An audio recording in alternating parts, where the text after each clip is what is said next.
Mrs. Gandhi, how tense is the situation on your frontiers with Pakistan? It's very serious indeed. The two armies are confronting each other. And of course, shelling has been going on for quite some time, even before I left. Do you really think it's possible that Pakistan might attack India with their present internal situations? Well, when there is the sort of chaos which they obviously have, they may take desperate action and feel that an external enemy might unite some of the people there. What about you? Is there a situation in which you might attack Pakistan? Well, I hope not. India has always tried to be on the side of peace and negotiations and so on. But of course, we can't endanger our security in any way. Do you frankly expect to see war with Pakistan soon? It does look to many people as it's inevitable. I don't think one can really give an answer to a question of this kind. Because I said we are trying everything possible to prevent it. Why have you not felt able to agree, as the Pakistani president has, and he suggested it, that you should withdraw some troops from your frontiers?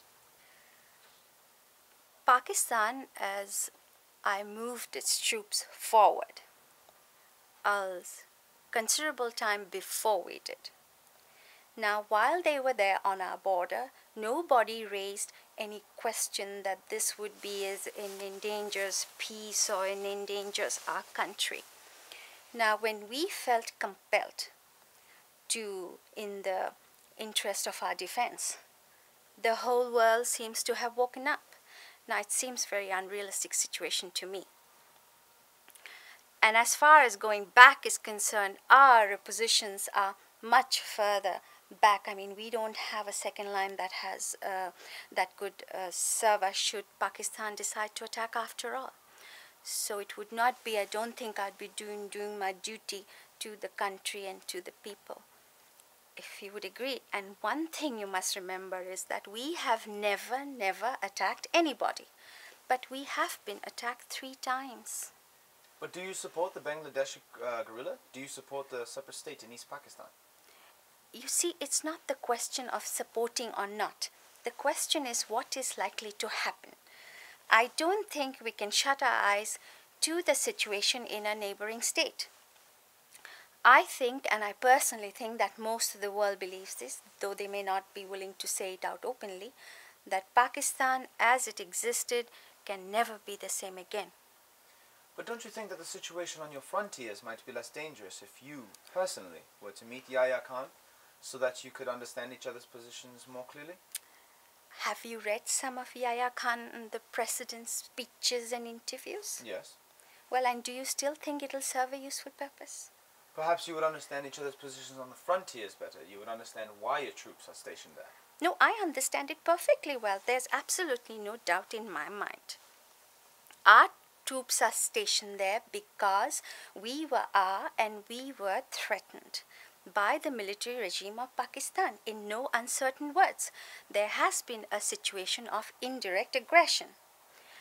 And I don't think that you could point out to me any other head of government who, in the present circumstances, would have been so restrained. When the entire country is not restrained, I mean, it's with great difficulty that we are holding the situation. And then what we get outside is to equate us with a government which has killed more than 1 million people, which has created conditions of barbarity which I don't think the world has very seldom seen. Perhaps against the Jews in Hitler's time, but I don't think on any other time of history has this sort of thing been witnessed. So do you somehow see yourself being drawn into this, being involved in this in some way that you might have to intervene in East Pakistan, out of humanity almost? Well, East Bengal is the affair of the leaders of East Bengal. Now it's up to them what should happen there. Final question. The refugees are still coming over and you have this enormous problem in India. How much longer are you able to sustain this? Why we are not able to sustain now longer is a... it's now for some months. It really has been something that's, water going high and high. What are you going to do about it? Well, something will have to be done. Why, we are one thing I must say that I'm absolutely determined that all the refugees of all religions must go back. We are not going to absorb them in our population. Would you have necessarily put them back by force? Well, I'm not jumping off bridges before I come to them, but I'm only sure of this, that they have to go back.